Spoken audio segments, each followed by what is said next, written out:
capítulo 5.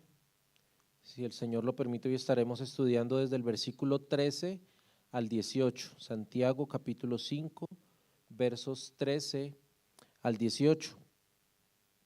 Este será el penúltimo de los temas que vamos a estar estudiando del libro de Santiago. Si el Señor lo permite, concluiremos el libro dentro de 8 días, ya terminando con los versículos 19 y 20. Y hermanos, el texto que vamos a estudiar hoy quizás sea uno de los pasajes más complejos de entender en todo el libro de Santiago, así que yo le voy a pedir que presten mucha atención. Me gustaría que ojalá estuvieran tomando apuntes o que después de que termináramos volvieran a ver la grabación de la predicación, porque sé que vamos a tocar temas muy importantes, vamos a aclarar circunstancias que de pronto no teníamos muy claras.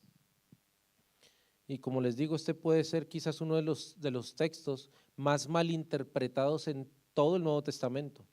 Así que requerimos de la sabiduría del Señor, ¿verdad? Que sea Él hablándonos en esta noche, porque al leer el texto de hoy, superficialmente, pareciera indicar algo, pero mientras más nos adentramos a escudriñar el texto, su connotación va a ir cambiando, nos va a ir mostrando quizás cosas diferentes. Lamentablemente, la mala interpretación del texto que vamos a estudiar hoy ha desembocado en muy malas prácticas que se hacen en algunas iglesias, sobre todo por parte de sectas que dicen ser cristianas pero no lo son. Y hoy, con la ayuda del Señor, espero que podamos tener mayor luz sobre el significado de las palabras de Santiago, que al final pues sabemos no son solo palabras de Santiago, son palabras del Señor quien le inspiró esa palabra. Así que dice Santiago capítulo 5, verso 13 al 18. ¿Está alguno entre vosotros afligido? Haga oración. ¿Está alguno alegre? Cante alabanzas. ¿Está alguno enfermo entre vosotros? Llame a los ancianos de la iglesia y oren por él, ungiéndole con aceite en el nombre del Señor. Y la oración de fe salvará al enfermo, y el Señor lo levantará. Y si hubiere cometido pecados, le serán perdonados. Confesaos vuestras ofensas unos a otros y orad unos por otros para que seáis sanados. La oración eficaz del justo puede mucho. Elías era hombre sujeto a pasiones semejantes a las nuestras y oró fervientemente para que no lloviese, y no llovió sobre la tierra por 3 años y 6 meses. Y otra vez oró, y el cielo dio lluvia, y la tierra produjo su fruto. Oremos. Padre, Señor Dios de los cielos, hoy reconocemos, Señor, la necesidad que tenemos de que tú seas quien nos enseñe, Señor, de que tu sabiduría, Señor, sea derramada sobre nosotros a través de la predicación de tu palabra. Yo te ruego, Señor, que hagas de nosotros esos recipientes útiles, Señor, dispuestos a recibir de tu sabiduría, esa sabiduría del cielo que no tiene ninguna comparación y de la cual somos alimentados, Señor, como ovejas de tu redil. Háblanos, te lo pido, Señor. Haz que nuestros corazones estén dispuestos, que nuestra mente esté abierta para comprender tu palabra. Quita por favor de nosotros toda distracción y ayúdanos a mantenernos concentrados en el tema que hoy vamos a estar estudiando. Dame sabiduría para usar las palabras correctas, Señor, de tal manera que sea predicada tu palabra tal cual tú la escribiste, Señor, y no sean dadas mis opiniones personales o mis posiciones al respecto del texto, Señor. Yo te ruego todo esto, Padre, en el nombre precioso de Cristo Jesús, tu unigénito. Amén y amén. Bien, a lo largo del estudio que estamos prontos a terminar, como lo dije ahorita, Santiago ha hecho mención de la lengua. Él ha hablado mucho acerca de la lengua, de nuestras bocas, de lo importante de nuestras palabras. Santiago ha hablado de muchos otros temas, pero la lengua, nuestras palabras, la boca, sí que ha estado en diferentes temas que Santiago ha nombrado. Por eso hemos hablado de la lengua a lo largo de casi todo el libro de Santiago. Y traje algún recuento de algunos temas importantes donde Santiago trajo a colación la lengua, las palabras del ser humano. solo para que entremos en contexto y recordemos lo que Santiago nos ha hablado respecto a la lengua.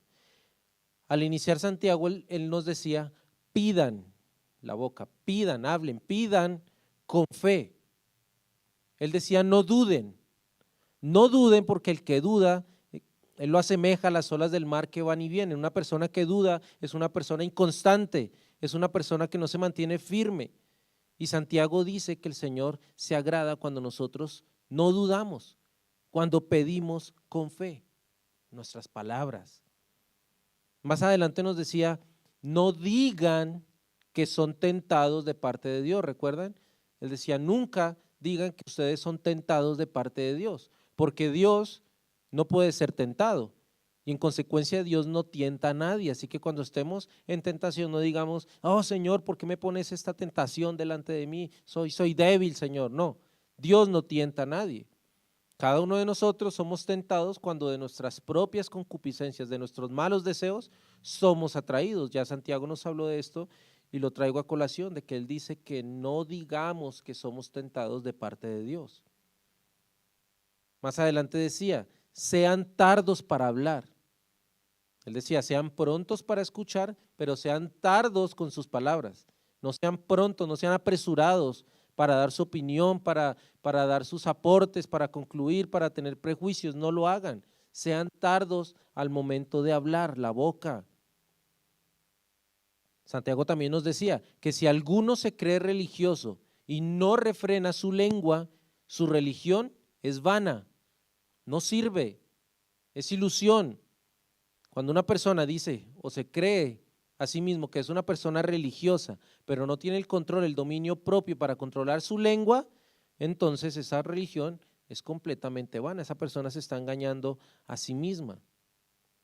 Santiago nos decía que la lengua es como un fuego, es un mundo de maldad.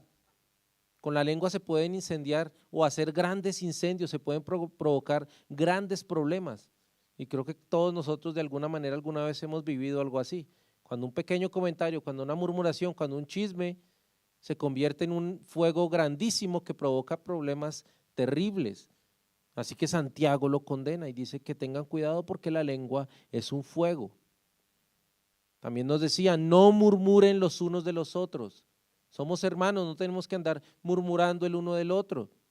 Si alguno ve que su hermano está pecando, no esté murmurando de él a sus espaldas. El deber ser bíblico es acercarnos al hermano, en amor corregirle, instruirle, acompañarle, pero no tenemos que andar murmurando. Cuidado con nuestras palabras. Nos decía, no nos quejemos los unos de los otros. Algo muy similar, no tenemos que andarnos quejando el hermano del otro hermano, no somos hermanos, somos creyentes, tenemos que ser maduros en la fe.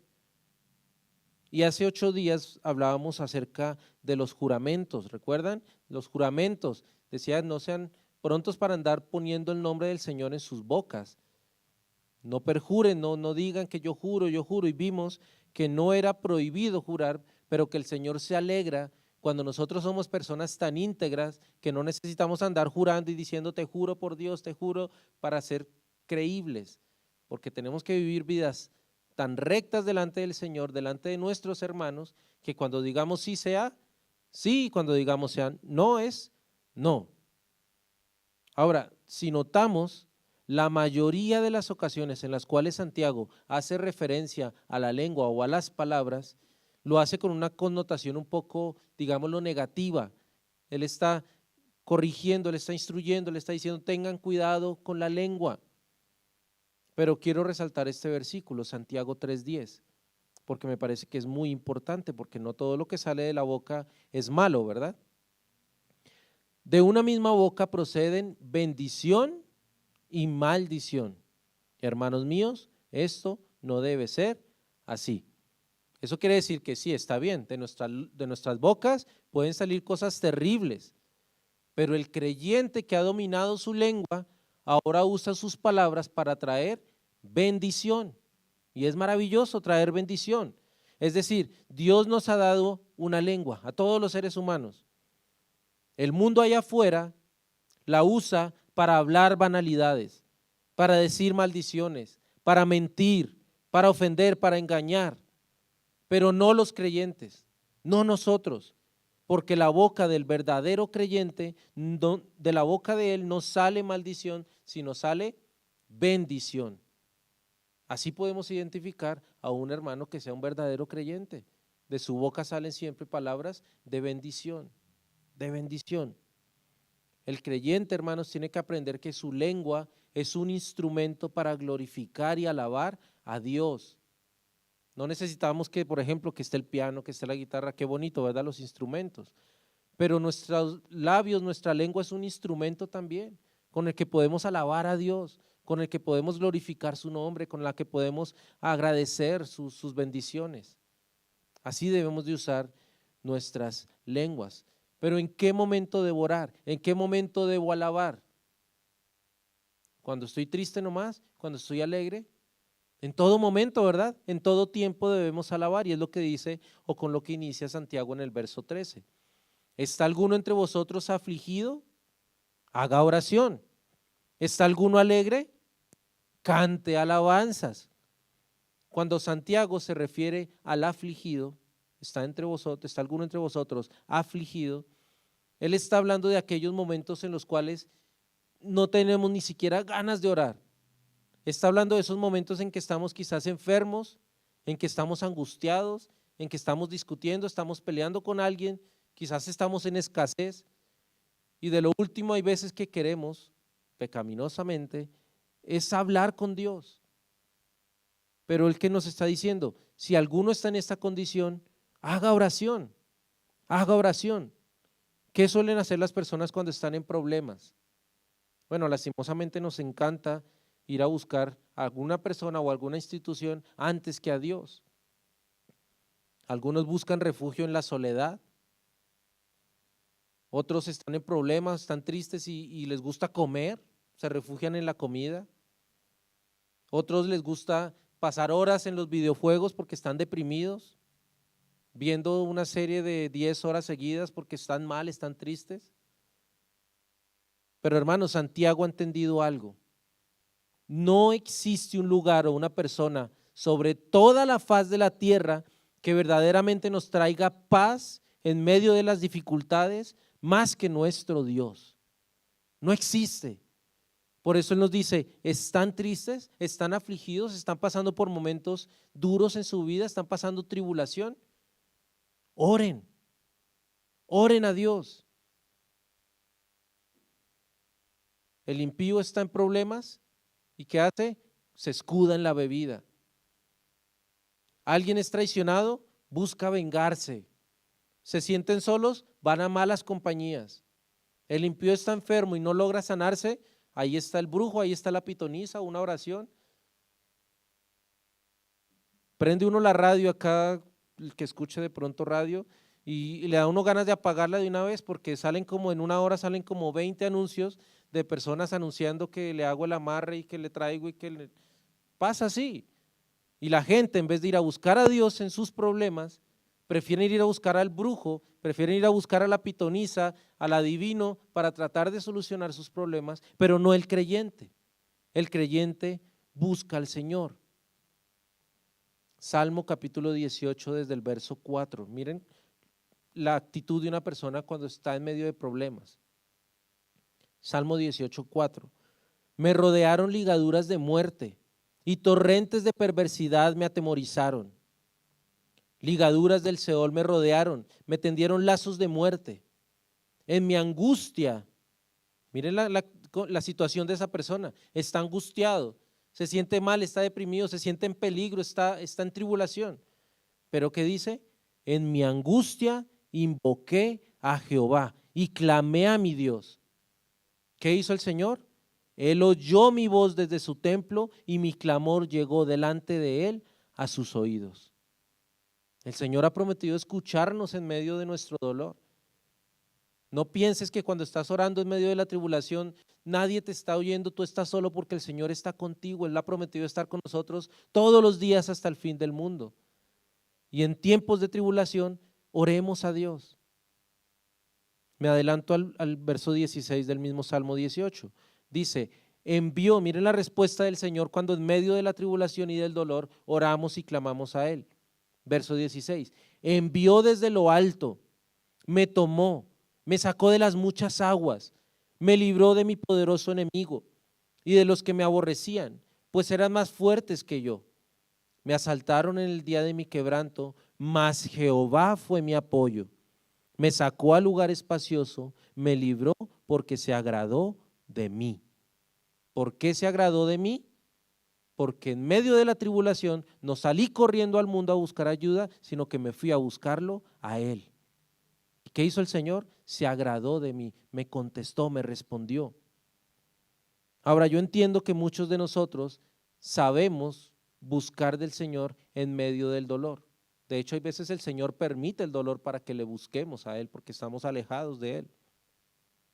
Pero quizás, aunque parezca extraño o quizás inexplicable, nos alejamos del Señor cuando las cosas van marchando bien.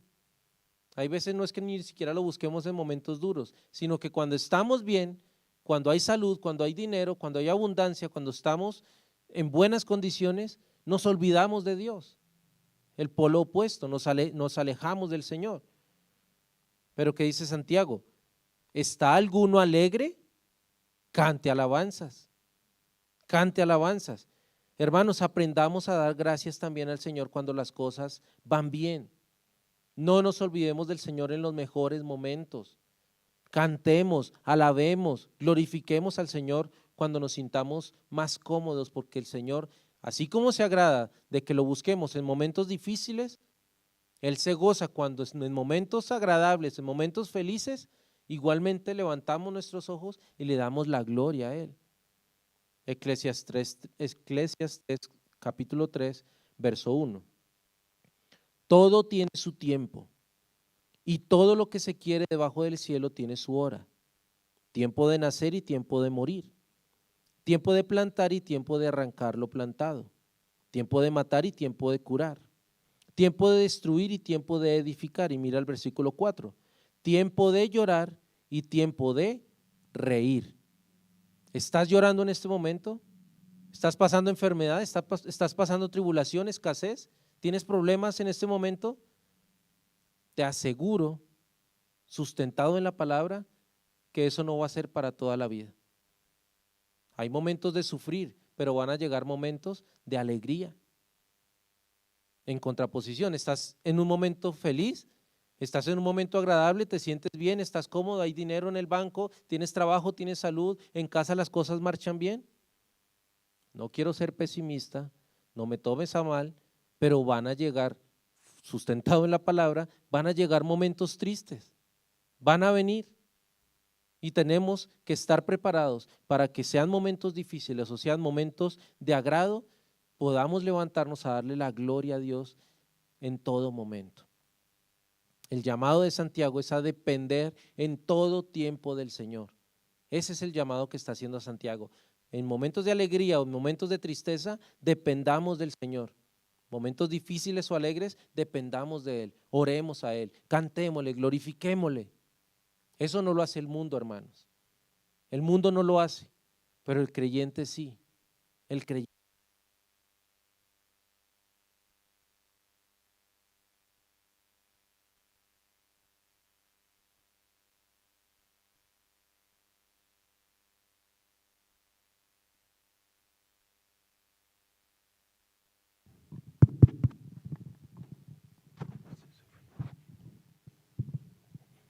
Disculpen, hermanos, que la batería se paró. Ok, entonces, retomemos. El llamado de Santiago es a que estemos dependiendo de Él en todo momento, momento triste y momento alegre. Pero hermanos, podemos decir, sustentados en el texto que vamos a estar estudiando hoy, que la vida cristiana, así como lo vimos ahorita, que tenía altibajos, que un momento estamos arriba, en otro momento estamos abajo, está dividido en varias facetas, y es lo que nos quiere presentar Santiago en esta oportunidad. Por un lado, vivimos una vida cristiana en lo privado, y es de lo que empezó a hablar Santiago, de cómo reaccionamos nosotros allá en lo secreto ante nuestras adversidades. Oramos al Señor en la tristeza, oramos al Señor en la alegría. Es una faceta del creyente, esa relación en lo privado con Dios. Pero hay otra faceta de la vida cristiana en la que nos desenvolvemos como ovejas, siendo pastoreados por los líderes dentro de la congregación. Y hay una tercera faceta de la vida cristiana donde Santiago nos va a hablar de las relaciones entre hermanos. Entonces, por un lado, nuestra vida personal cristiana, por otro lado, nuestra relación con nuestros pastores y por otro lado, nuestra relación con nuestros hermanos. En este primer punto que empezamos a tocar, Santiago aborda, tiene que ver con nuestra vida en intimidad con Dios, personal, donde oramos en lo secreto, en medio de las dificultades, pero también nos gozamos adorando a Dios en los momentos de alegría. Pero ahora, siguiendo esta enseñanza, Santiago aborda una faceta de nuestra vida cristiana en donde vivimos en sujeción a las autoridades que Dios ha puesto en la iglesia, en la congregación. No olvidemos, hermanos, que el Señor ha llamado dentro de la iglesia a diferentes ministerios y en el orden establecido por el Señor, de la forma en que se debía de administrar su iglesia, Él ha llamado a pastores y ancianos que están al servicio de los hermanos, son una ayuda. Es que el pastor no es el jefe de la iglesia que dispone y que… No, los líderes de la iglesia están al servicio de los hermanos. Primera de Pedro, capítulo 5, verso 1. Ruego a los ancianos que están entre vosotros, yo anciano también con ellos, y testigo de los padecimientos de Cristo, que soy también participante de la gloria que será revelada. Apacentad la grey de Dios que está entre vosotros, cuidando de ella. Mire, eso es un llamado a los líderes, no por fuerza, sino voluntariamente, no por ganancia deshonesta, sino con ánimo pronto, no como teniendo señorío sobre los que están a vuestro cuidado, sino siendo ejemplos para la grey. Los líderes de la iglesia, los ancianos de la iglesia, están al servicio de los hermanos. Y en este orden de ideas, Santiago dice, ¿está alguno enfermo entre vosotros? Llame a los ancianos de la iglesia y oren por él, ungiéndole con aceite en el nombre del Señor. Y la oración de fe salvará al enfermo y el Señor lo levantará. Y si hubiere cometido pecados, le serán perdonados. Y aquí llegamos a esa parte que anticipé al inicio, en la que tenemos que ser muy cuidadosos al tratar de interpretar este texto. Porque al leer esta porción de la palabra podríamos pensar o podríamos deducir algunas cosas que no tienen absolutamente nada que ver con la intención de Santiago. Es decir, si yo leo este texto superficialmente, parece decir cosas que realmente no está diciendo Santiago, pero algunas congregaciones lo han tomado para traer doctrinas falsas en las congregaciones. ¿Qué cosas, por ejemplo, yo podría entender de mala forma de este pasaje? Por ejemplo, si yo leo esto que acabamos de leer, voy a volverlo a leer. ¿Está alguno enfermo entre vosotros? Llame a los ancianos de la iglesia y oren por él ungiéndole con aceite en el nombre del Señor. Y la oración de fe salvará al enfermo y el Señor lo levantará y si hubiere cometido pecados, le serán perdonados. Si yo leo esto superficialmente, ¿qué cosas podría entender? Y muchos han entendido. Bueno, que si hay una persona enferma en la iglesia, la solución está sencilla. Convoque a los ancianos de la iglesia, pida que le pongan aceite por encima, que oren por usted y inmediatamente usted está sanado. Sencillo. Esa es una de las interpretaciones que sacan personas, que sacan iglesias de este texto, por leer sin escudriñar realmente lo que Santiago quería decir. Pero no es eso lo que dice el texto. ¿Qué otra cosa puedo yo entender erróneamente al leer superficialmente esta porción de la palabra? Bueno, que hay diferentes oraciones y que una de ellas es la oración de fe y que al hacerla una persona va a ser sanada de sus pecados inmediatamente.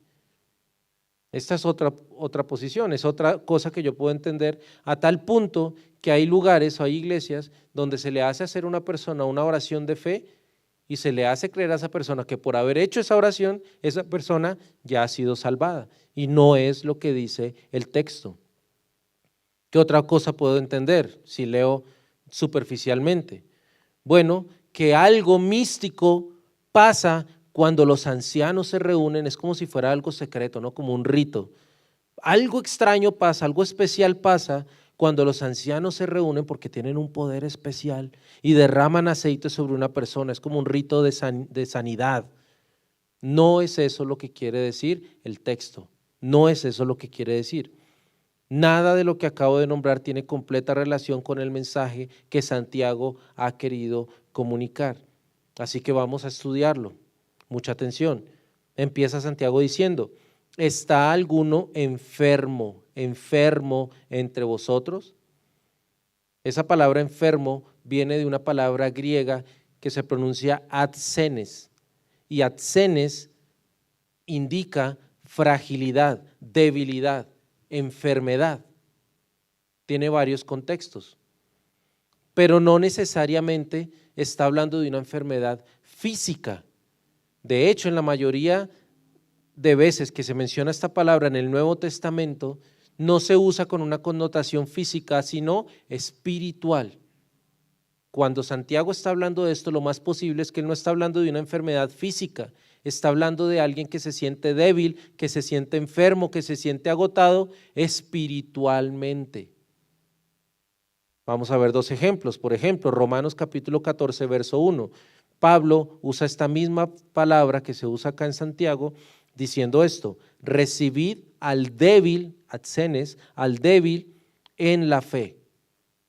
Recibid al débil en la fe. Pablo no se está refiriendo, reciban al enfermo, al que está a punto de morir. No, no, no.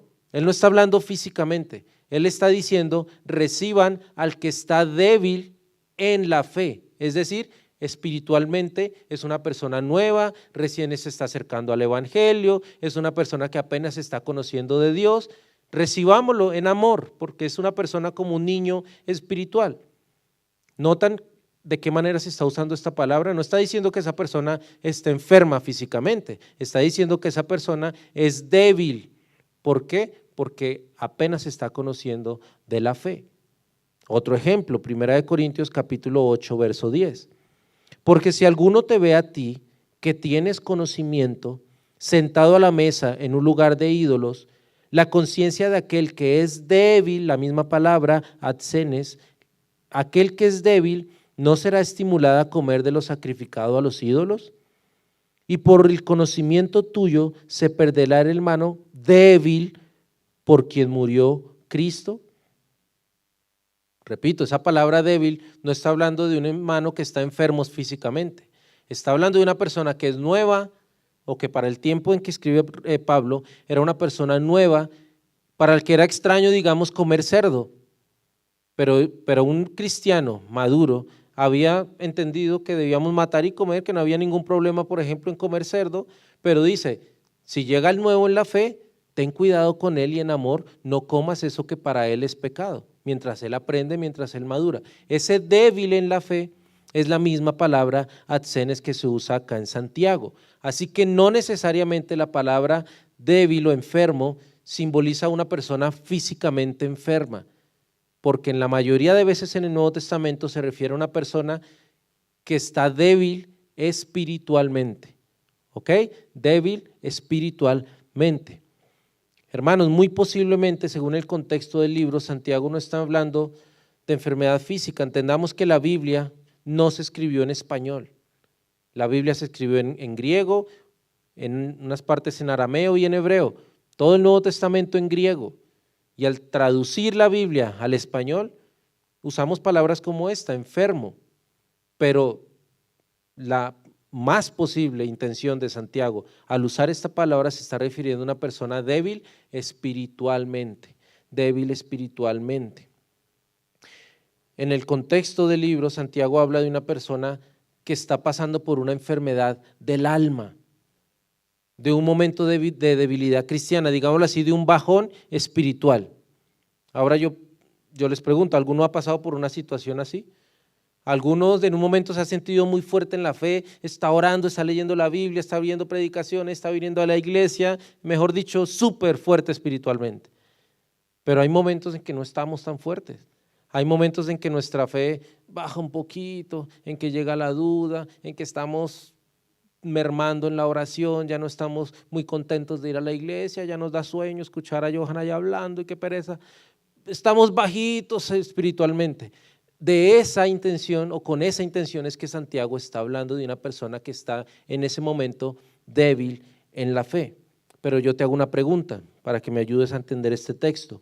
¿Qué causa un bajón espiritual en el creyente? Piénsalo, ¿qué causa un bajón espiritual en el creyente? Hermanos, sencillamente solo hay una respuesta: el pecado. El pecado.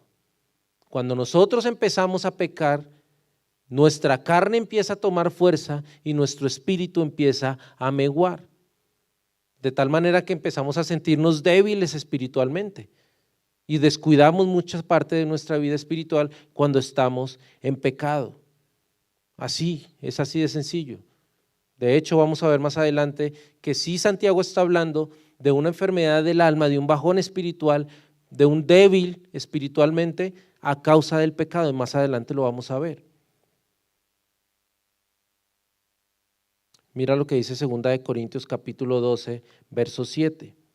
Este es un caso en que Dios pone en debilidad a una persona para mantener su relación con él, porque el Señor suele hacer eso.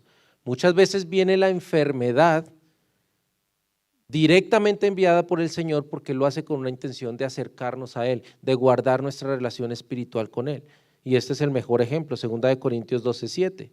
Pablo está hablando y dice: y para que la grandeza de las revelaciones no me exaltase desmedidamente, me fue dado un aguijón en mi carne, un mensajero de Satanás que me abofetee, para que no me enaltezca sobremanera.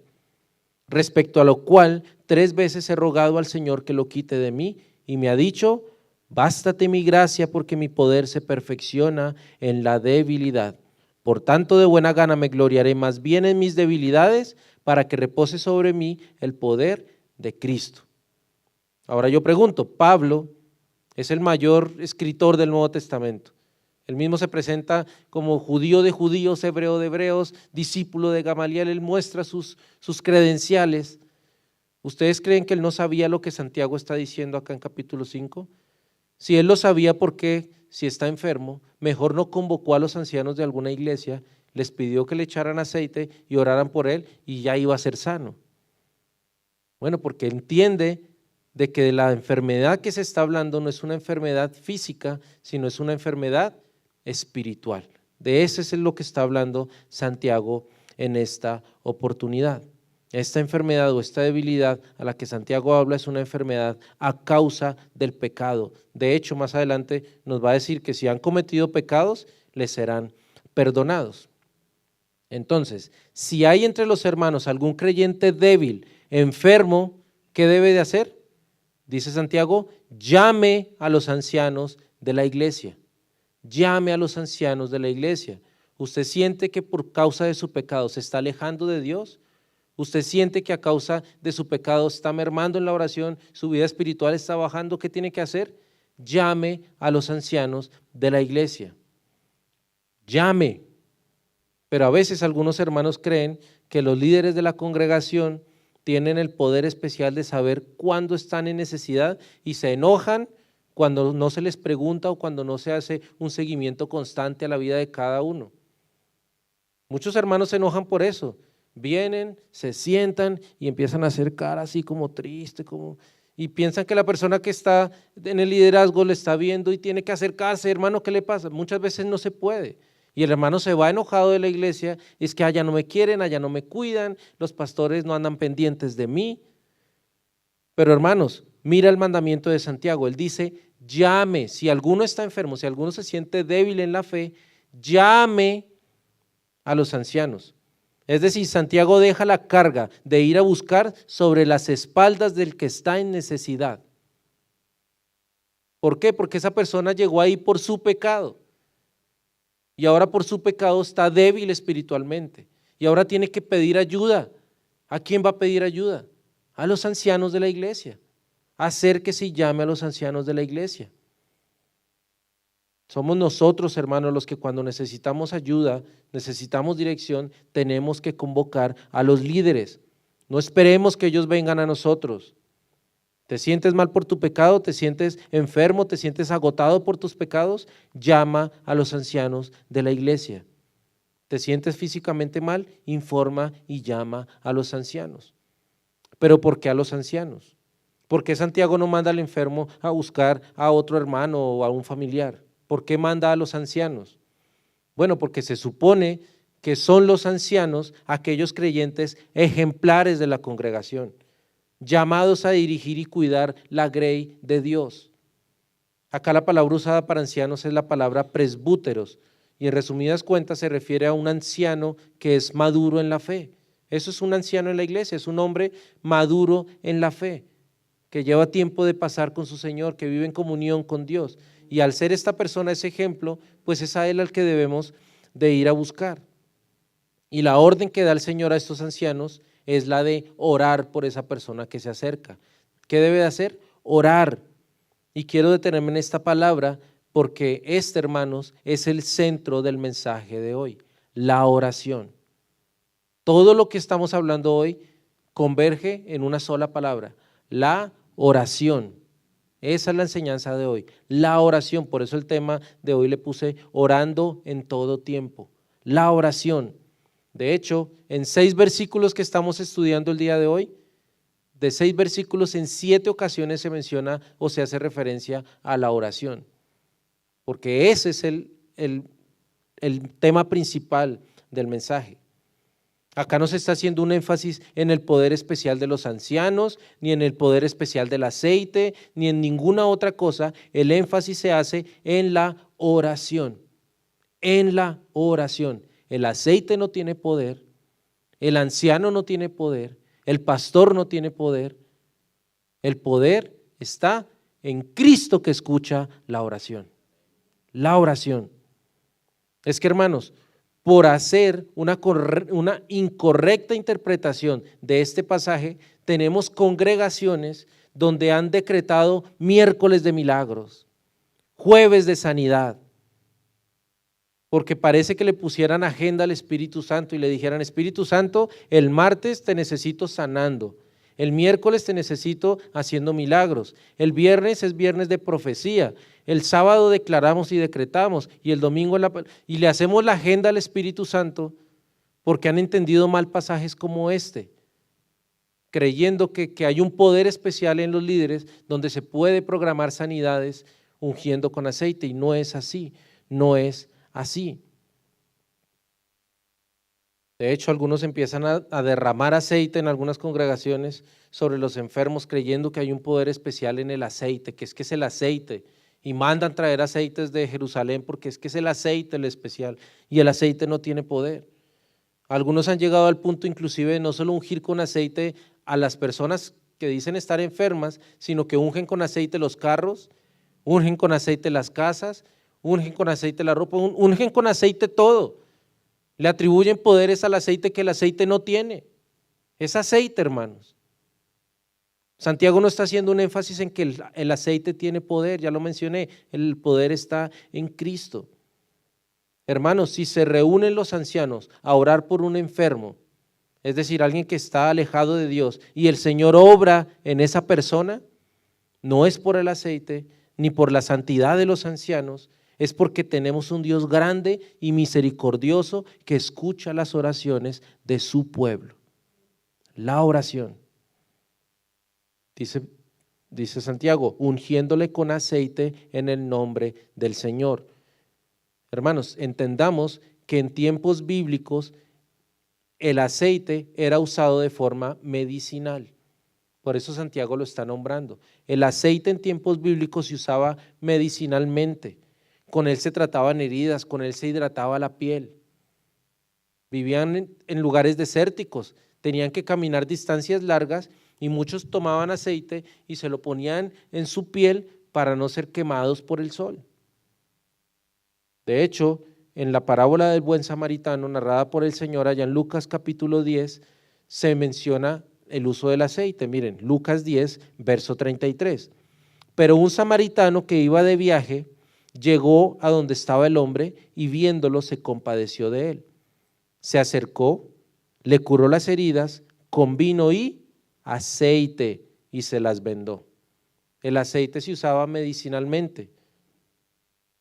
Ellos no creían que el aceite era milagroso de ninguna manera, solo que en tiempos bíblicos no había mucha medicina y el aceite de oliva sobre todo era usado para tratar a los enfermos. Así que no atribuyamos al aceite propiedades milagrosas que de ninguna manera tiene.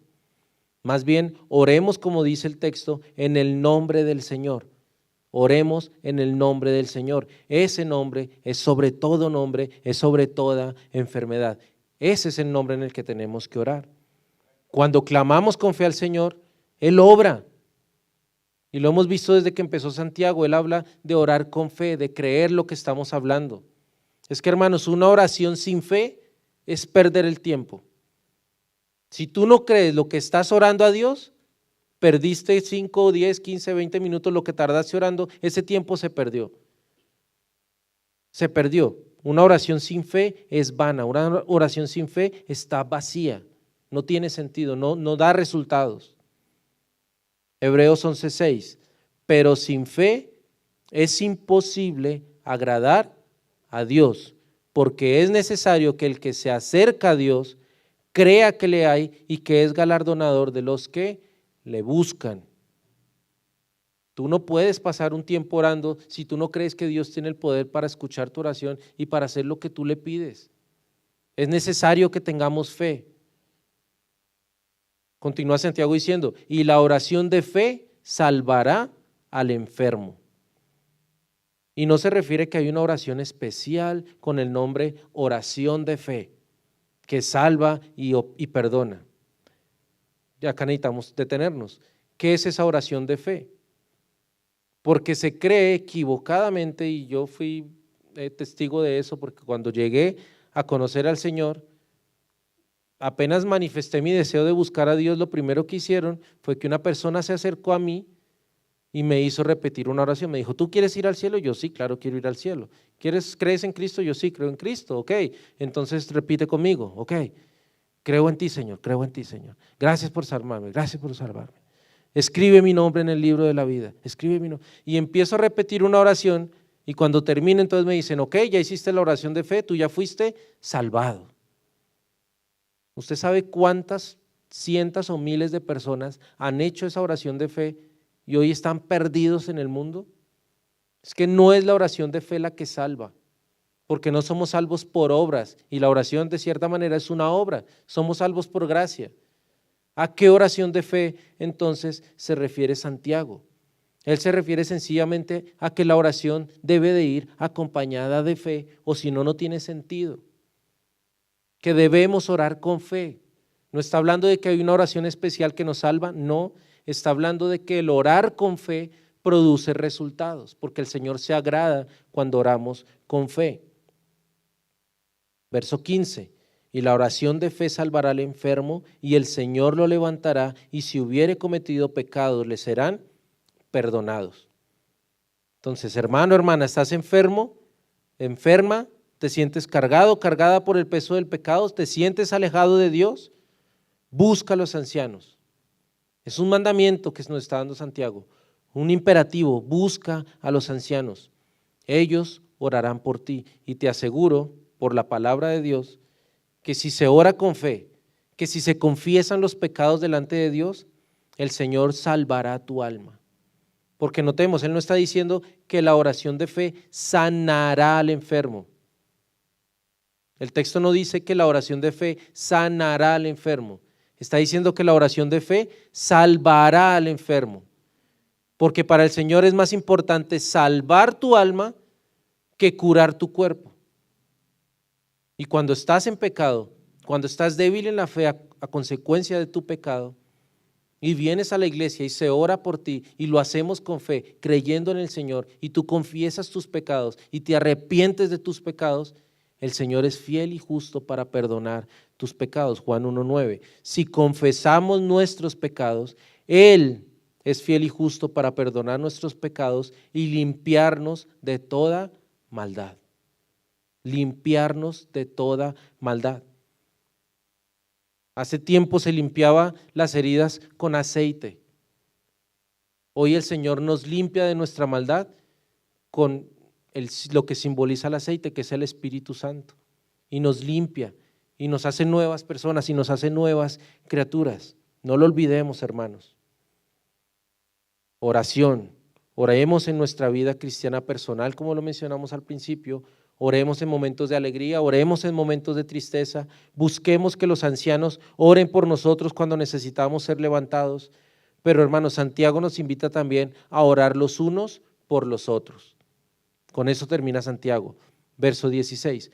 Confesaos vuestras ofensas unos a otros y orad unos por otros para que seáis sanados.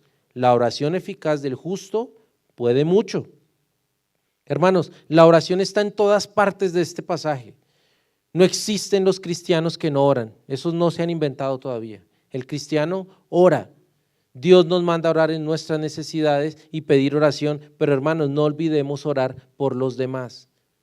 Si le hemos fallado al hermano, confesemos nuestros pecados. Hermano, fallé contra ti, pequé contra ti, y oremos por él. Oremos por él. A veces somos tan egoístas en nuestras oraciones que pedimos por todo lo que nosotros necesitamos, pero jamás nos tomamos el tiempo de orar por las necesidades de nuestro hermano. Pero ¿cómo vas a conocer las necesidades del hermano si no pasas tiempo con él, si no hablas con él, si no compartes con él? Tenemos que sentir empatía y amor por el otro para saber cómo orar por los demás. Pero ¿tú sabes por qué bajamos la intensidad en nuestras oraciones? ¿Por qué pasan días, por qué pasan semanas, meses y no oramos? Porque no confiamos en Dios. Muchos de nosotros no confiamos en Dios. No creemos que en verdad Él nos escucha. No sabemos lo poderoso que es nuestro Dios y cómo Él atiende a todas nuestras oraciones. Nosotros dudamos de Dios, por eso no oramos. Pero hermanos, cuando vivimos rectamente, el Señor nos escucha. Por eso dice, la oración del justo puede mucho. Pero justo es también aquel que no le debe nada a nadie, que busca estar en paz con todos. Por eso, si tu hermano tiene algo contra ti, busca a tu hermano, arregla las cosas para que tus oraciones no tengan estorbo. Eso te va a hacer ver justo delante del Señor. Y Santiago nos pone un ejemplo maravilloso de esto en los versículos 17 y 18. Él dice, Elías era hombre sujeto a pasiones semejantes a las nuestras, y oró fervientemente para que no lloviese, y no llovió sobre la tierra por 3 años y 6 meses. Y otra vez oró, y el cielo dio lluvia, y la tierra produjo su fruto. Este, hermanos, es uno de los casos más extraordinarios que veremos en la Biblia. El profeta Elías ora y cesa la lluvia por más de 3 años, y vuelve a orar y la lluvia regresa. Increíble, o sea, es increíble. Hay veces leemos ese tipo de cosas en la Biblia y pasamos de largo, pero ¿usted se imagina eso? Que un profeta ore a Dios y deje de llover por 3 años y medio y luego vuelva a orar y empiece a llover. Eso es algo increíble. ¿Por qué Santiago nos presenta este ejemplo? ¿Acaso él quiere enseñarnos que si tenemos fe podemos orar y este año no va a haber invierno porque vamos a frenar las nubes? No. Él quiere recordarnos que el profeta Elías era semejante a nosotros. Él era como nosotros. Él tenía momentos felices y tenía momentos tristes. Él luchaba también con su pecado, al igual que nosotros lo hacemos. Pero hermanos, Elías tenía algo especial. Él confiaba en Dios. Elías conocía a Dios y sabía que el poder no radicaba en sus palabras, sino en el Dios que escuchaba sus oraciones. Esa es la diferencia entre Elías y nosotros. Hermanos, no tenemos un Dios como los de la mitología griega que vivían allá en el Olimpo y no querían relacionarse con su pueblo. No, así no es nuestro Dios. No tenemos un Dios como el de los budistas que murió solamente para enseñar el camino al nirvana. No, de ninguna manera. Hemos sido adoptados por el único Dios capaz de perdonar pecados y de darnos nueva vida a través de su santo Hijo Jesucristo. Ese es nuestro Dios.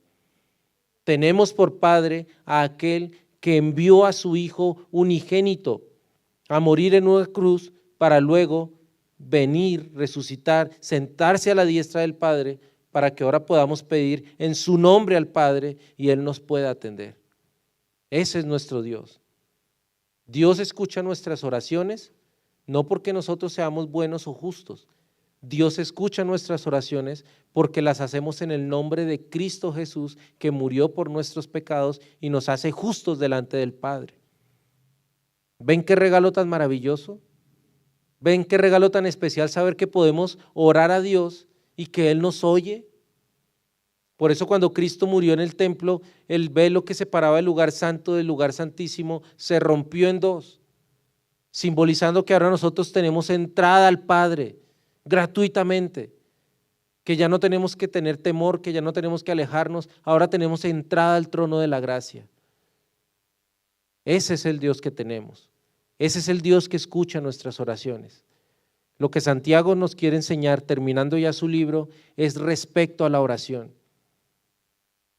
Todo lo que ha enseñado Santiago tiene que ver con la oración, el vencer las tentaciones, el controlar la lengua, el no hacer acepción de personas. Todo lo que Santiago nos ha enseñado tiene que ver con la oración, porque si tú estás pecando en algún área, ora a Dios, confiésale tus luchas. Señor, estoy luchando porque no soporto al hermano, no soporto a la hermana, no sé qué hacer, dame amor hacia esa persona. Y si lo hacemos con fe y creyendo, eso va a pasar.